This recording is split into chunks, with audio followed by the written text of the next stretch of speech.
Hello everyone. बच्चों, आइए आज हम लोग यूनिट 2 आहार आयोजन जिसमें पहला चैप्टर है स्वयं एवं परिवार के लिए पोषण, जो हम लोगों ने आज समाप्त कर लिया। तो आइए देखते हैं इसके कुछ प्रश्न उत्तर हैं, जिसमें आज हम लोग वस्तुनिष्ठ प्रश्न, इसमें बहुविकल्पीय प्रश्न है, 4 ऑप्शन है, बहुत सोच समझकर आंसर देना है इसका। तो हम लोग देखते हैं बहुविकल्पीय प्रश्न।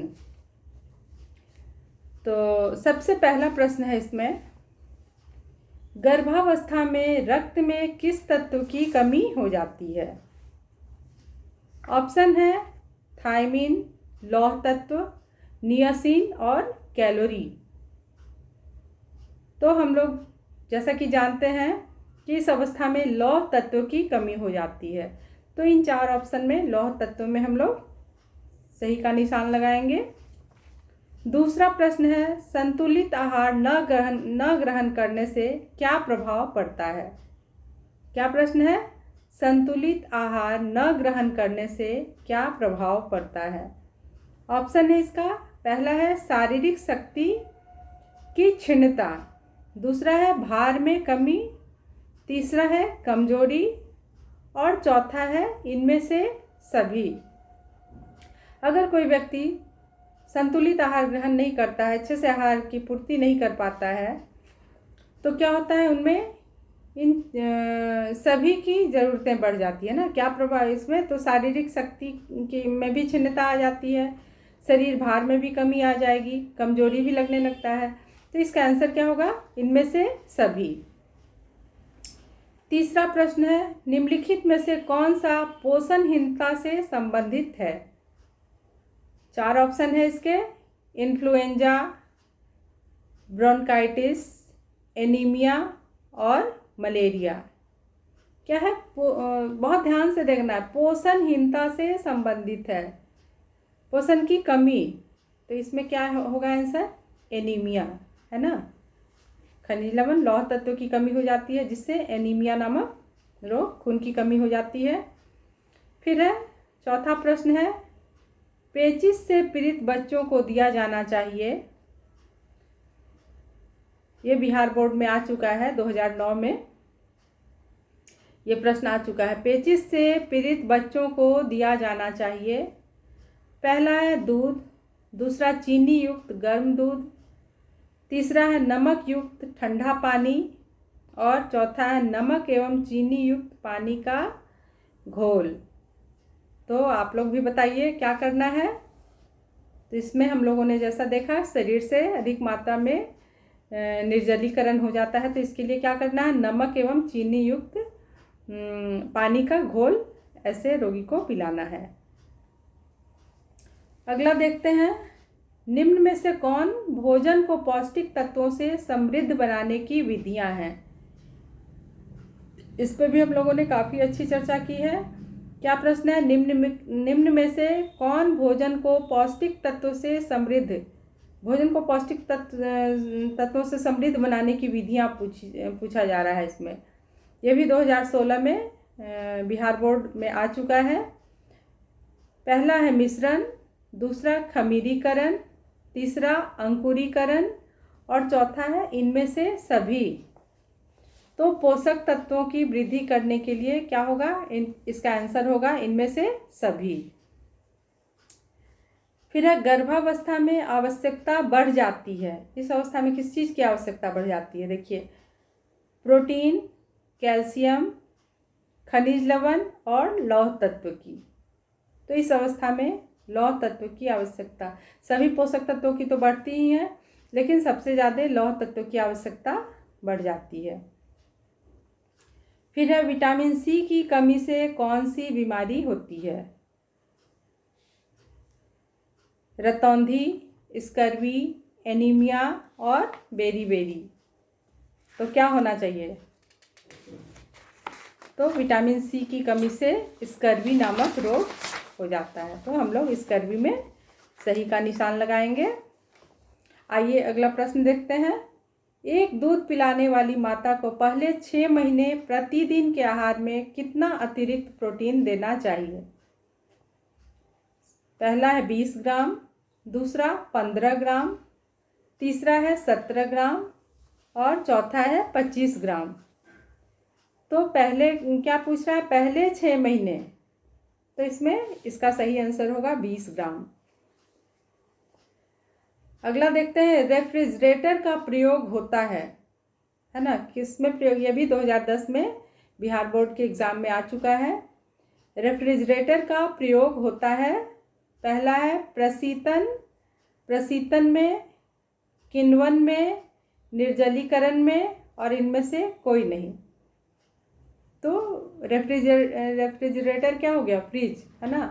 तो इन तीनों में से कोई नहीं होगा, तो हम लोग सही आंसर क्या लगाएंगे इसमें? इनमें से कोई नहीं, इसमें टिक लगा देना है।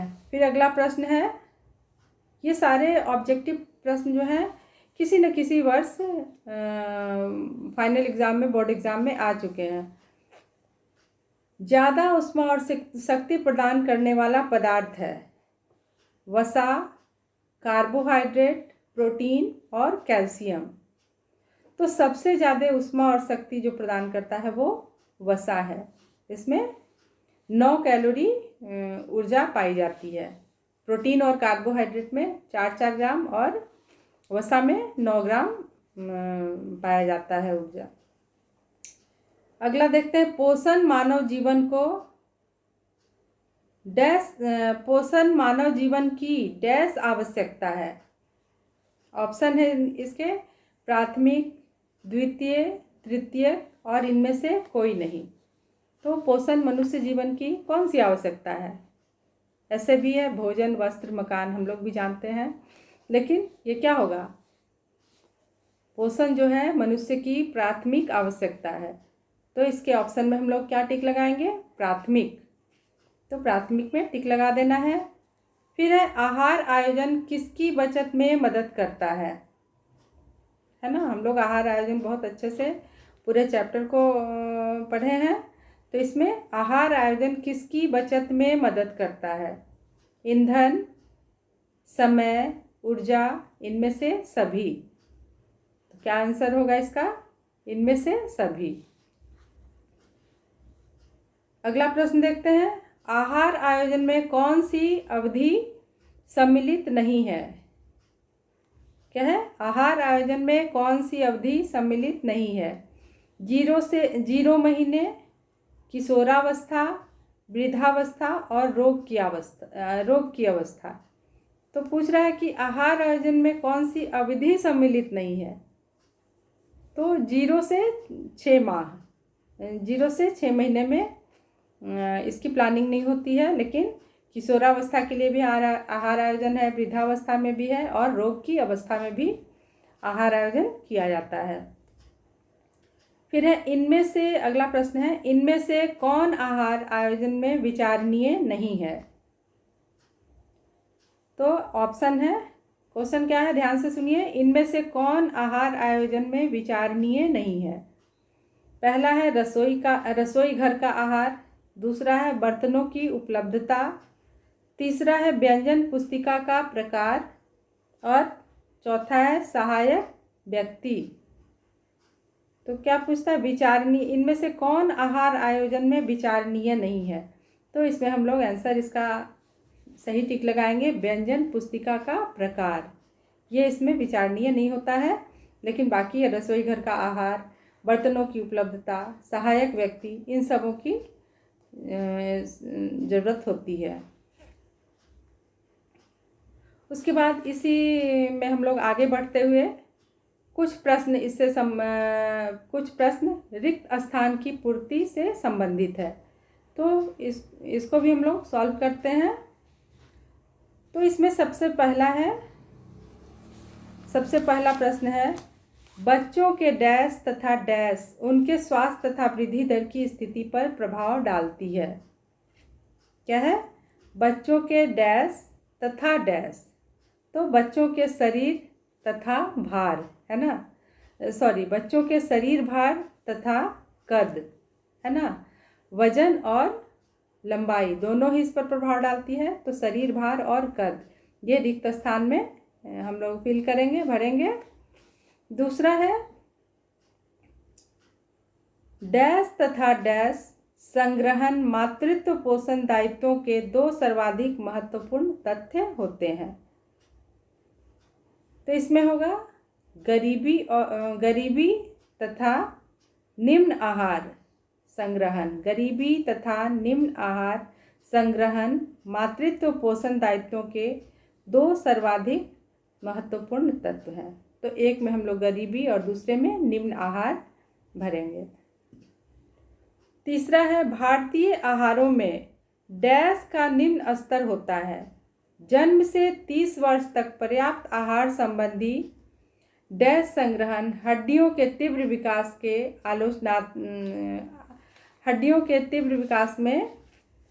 आलोचनात्मक होता है। तो इसमें हम लोग भारतीय आहारों में कैल्शियम का निम्न स्तर होता है। जन्म से 30 वर्ष तक पर्याप्त आहार संबंधी कैल्शियम संग्रहण हड्डियों के तीव्र विकास के लिए आलोचनात्मक होता है। तो दोनों ही डैश में हम लोग कैल्शियम भरेंगे, फिल करेंगे। फिर अगला है व्यक्ति अपनी आवश्यकता से अधिक भोजन खा सकते हैं। अत्यधिक ऊर्जा लेने से वे डैश हो जाते हैं। ज़रूरत से ज़्यादा खाने के बाद क्या होगा, ऊर्जा की मात्रा बढ़ेगी तो क्या हो जाएगा, कोई भी व्यक्ति मोटा हो जाएगा, है ना। तो व्यक्ति अत्यधिक ऊर्जा लेने से मोटे हो जाते हैं। इसमें हम लोग मोटे फिल करेंगे। फिर अगला प्रश्न है अच्छा भोजन खाना विशेषकर परिवार तथा मित्रों के साथ जीवन के आनंदों में से एक है। ये बिल्कुल सही है। हम सभी जानते हैं कि वे व्यक्ति जो स्वस्थ व संतुलित आहार लेते हैं में कार्य करने के लिए अत्यधिक डैश होती है तथा स्वयं से आनंदित होते हैं। क्या होते हैं, डैश होते हैं और स्वयं से आनंदित होते हैं। बहुत डैश तथा अन्य प्रकार से रोगग्रस्त होते हैं।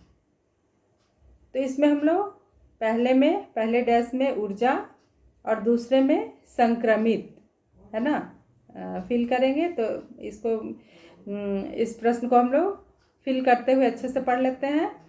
अच्छा भोजन खाना विशेषकर परिवार तथा मित्रों के साथ जीवन के आनंदों में से एक है। हम सभी जानते हैं कि वे व्यक्ति जो स्वस्थ व संतुलित आहार लेते हैं वे कार्य के लिए अत्यधिक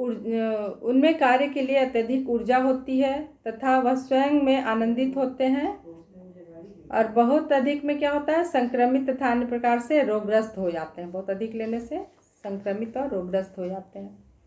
अगला है डैश तथा पशुजन्य भोजन युक्त आहार अत्यधिक मात्रा में अदृश्य वसा युक्त होता है। इसमें हम लोग मूंगफली लिख सकते हैं ना। मूंगफली तथा पशुजन्य भोजन युक्त आहार अत्यधिक मात्रा में अदृश्य वसा उत्पन्न करता है। मूंगफली में वसा होते हुए भी वो दिखता नहीं है। नेक्स्ट है ऊर्जा प्रदान करने वाले भोजन के 3 घटक हैं। कौन कौन से 3 घटक हैं, कार्बोहाइड्रेट, वसा और विटामिन। ठीक है, कार्बोहाइड्रेट, वसा और प्रोटीन, ये 3 घटक हैं इसके मुख्य।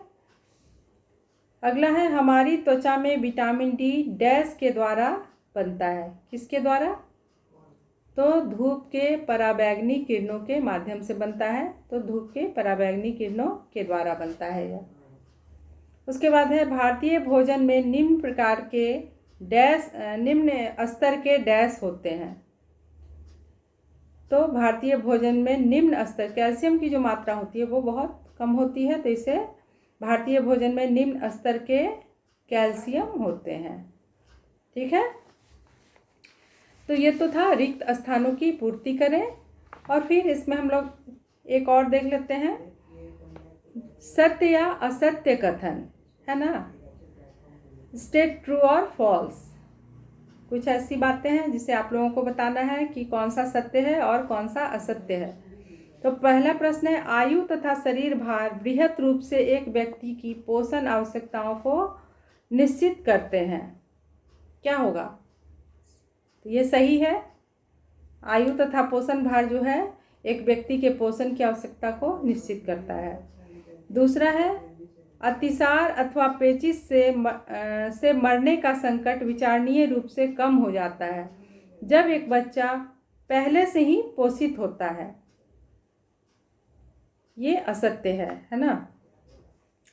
फिर अगला देखते हैं, नाश्ता तथा भोजन दोनों प्रतिदिन कम से कम 2 घंटे के मध्य एक नियमित समय पर ले लेने चाहिए। तो समय पे नाश्ता या भोजन जो भी लेना है एक नियमित समय से तो लेना ही चाहिए। तो ये सत्य होगा। बच्चे सबसे बड़े स्वयं संयंत्र होते हैं तथा स्वास्थ्यदायक भोजन की विभिन्न किस्में खाना सीखेंगे यदि वे दबाव में नहीं हैं तो। ये भी असत्य है। अगला है, पाचन तंत्र की मांसपेशियां महीन तंतुओं से उद्दीप्त होती है। ये सही है ना। इसमें सही के निशान लगाने हैं। नेक्स्ट है, भोजन में 2 प्रकार की वसा होती है, दृश्य और अदृश्य। ये भी सही है। वसा 2 तरह की होती है, एक दिखने वाली और एक ना दिखने वाली। जैसे क्या है, पनीर में वसा दिखता नहीं है लेकिन होता है ना, खोआ है उसमें।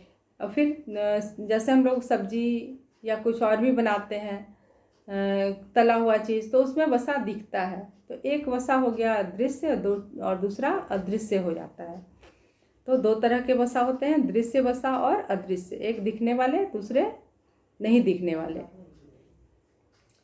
फिर है, एक व्यक्ति विशेष की पोषण आवश्यकताओं को आयु तथा शरीर भार बड़े रूप में निश्चित करते हैं। तो क्या होगा? ये भी सही होगा। और लास्ट प्रश्न है इसमें, महिलाओं की तुलना में बच्चों में ऑस्टियोपोरोसिस अधिक पाई जाती है। ये आंसर असत्य हो जाएगा क्योंकि महिलाओं में ये जो है ऑस्टियोपोरोसिस की शिकायतें अधिक होती है। तो बच्चों, आज हम लोगों ने प्रश्नोत्तरी से संबंधित बहुविकल्पीय प्रश्न, रिक्त स्थानों की पूर्ति और सत्य और असत्य कॉलम को देखना था। तो इन सारे प्रश्नों को हल किया। इसके बाद हम लोग उच्च स्तरीय बुद्धि कौशल प्रश्न इसके बारे में अगले पार्ट में देखेंगे। तब तक के लिए बहुत बहुत धन्यवाद आप सबों को।